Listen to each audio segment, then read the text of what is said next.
I get so many questions about keeping shrimp and setting up shrimp tanks and what lighting and filter and substrate I should have that I decided to create this, the Shrimp Keeping Basic Series, where I cover each aspect of keeping, breeding and feeding Neocaridina or red cherry shrimp.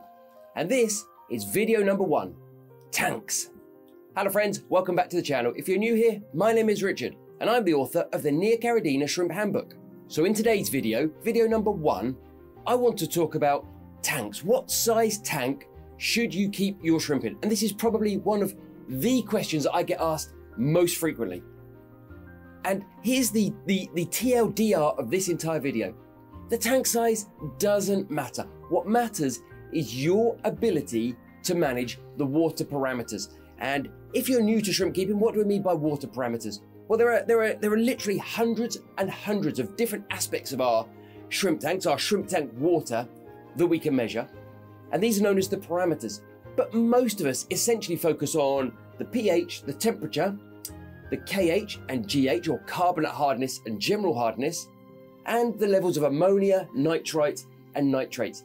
And if you're new to shrimp keeping, that list can sound fairly daunting. It can sound like something you need to worry about, and it's really not. They're really quite simple. There are a lot of people, especially here on YouTube, who will try and create a lot of smoke and mirrors around these parameters and make it seem really tricky, and you really need to worry about this and that and the other, and you really don't. And in this video, and in this entire series in fact, I'm hopefully going to demystify everything around shrimp keeping and make it as easy as I can for you guys to succeed in shrimp. Now here's an important caveat. In this series, in this video, we are specifically talking about members of the Neocaridina shrimp family, the red cherry shrimps, the blue diamonds, the black rose, the green jades, the orange realies, whatever it might be. What we're not talking about is the Caridina shrimp, the bee shrimp, the crystal shrimp. They want, many of the aspects are the same, but many of them are different to what we're talking about here. Now I spend a lot more time talking about shrimp tank sizes and also how you go and set up that tank in my book, the Neocaridina Shrimp Handbook. And I'm really pleased to say, because you guys requested it, that is now available as a digital download or directly from Amazon. And I'll put links in the description below. So why do I say tank size doesn't matter when so many other people say that it does? Well, not so long back, I essentially allowed myself to get into an argument with a subscriber or a viewer because they were adamant that tank size is important. And to prove that I don't think it is, I set up a shrimp tank in this. It probably holds less than half a litre. It's not ideal, but I was being pedantic. I was proving a point. It doesn't matter how big or small your tank is. What matters is your ability to manage the water in that tank. Now, that's not practical. Most people, especially if they're new to the hobby, should not set up something as small as that. Well, essentially, the larger the volume of water we have, the easier it is to maintain a stable environment. And if there's one thing shrimp want, it's stability. Yes, you'll see people that say you have to hit this pH or that GH or the KH must be that. Shrimp and red cherry shrimp are incredibly adaptable. They're incredibly hardy and they can adapt to all sorts of conditions, even those conditions that are slightly outside the ideal. What they really don't like is fluctuations. So yes, they might want a pH of somewhere between 6.5 and 8.5, but you could keep them in a pH of 8.8. They'd be absolutely fine. It's been done many, many times.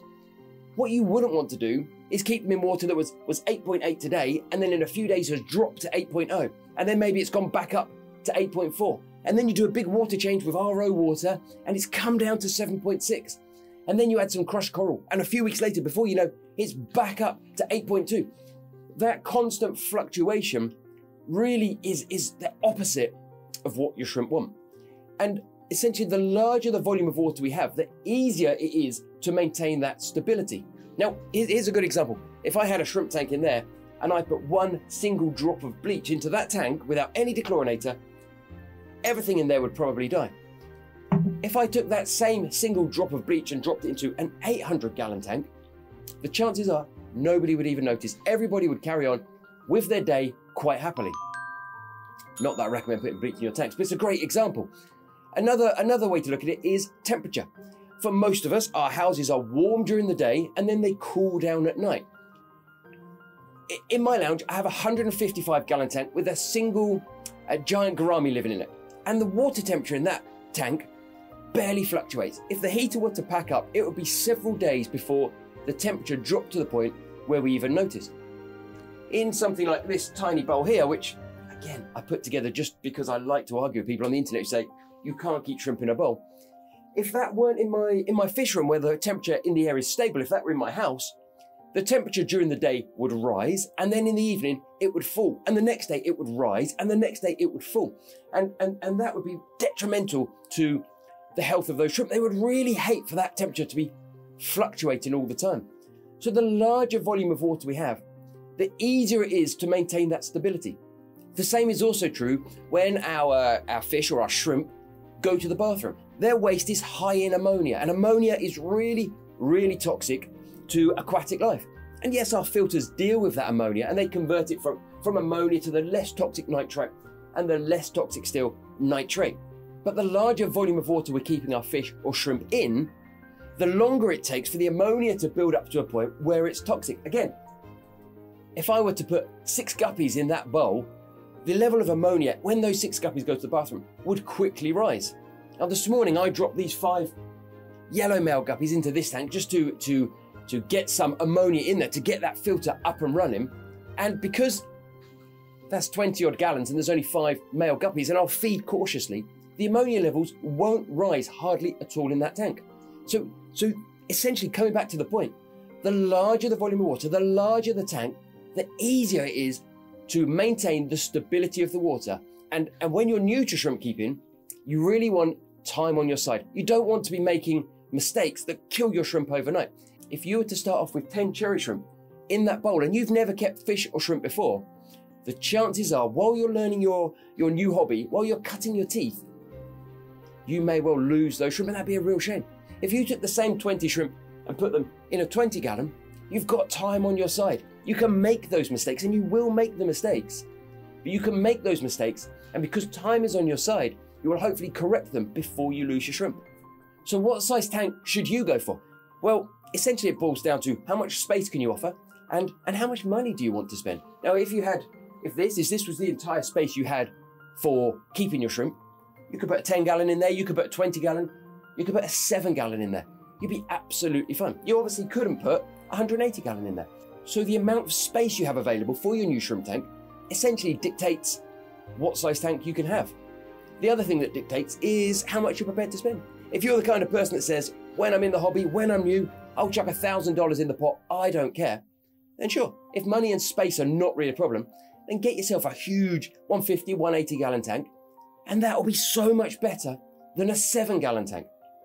But if you've perhaps got a budget of $100 to start your new hobby, you're clearly not going to be able to get yourself a huge tank. You might get yourself a 7 gallon or a 5 gallon like I've got up here, and that'll be absolutely fine. You just have to bear in mind that the smaller the tank, the smaller the volume of water, the more precise you have to be when maintaining your water parameters. Now, there are things we can do to make life easier for both us as shrimp keepers and our shrimp, even in small tanks. This bowl here that holds perhaps a gallon of water at most works because it's jam-packed full of Java moss. Java moss is clearly a live plant, and like all live plants, as it grows, it absorbs ammonia, nitrites and nitrates out of the water. Adding plants to our shrimp tanks allows us to get away with smaller and smaller tanks. The live plants, and particularly the mosses like Java moss, also provide almost infinite surface area for biofilm to develop, and the shrimp love eating biofilm. So we can counterbalance going for a small tank with the balancing of our water parameters by making sure we include live plants. And the same is true of filtration. You know, can we keep shrimp in a tank without a filter? Well, yes, again, just to prove a point, this bowl has no filter. It has an air stone blowing, but that's for a different purpose. But adding a filter does make life much easier for you as a shrimp keeper, because the filter will process that ammonia and nitrite all the way down to nitrate, meaning you can get away with a smaller tank. Essentially, it does not matter what tank you want to get for your shrimp. What matters is your ability to manage those water parameters. And essentially, the larger tank you get, the easier it is, the more stable that water will be, the more stable those water parameters will be. making life much easier for you as a shrimp keeper.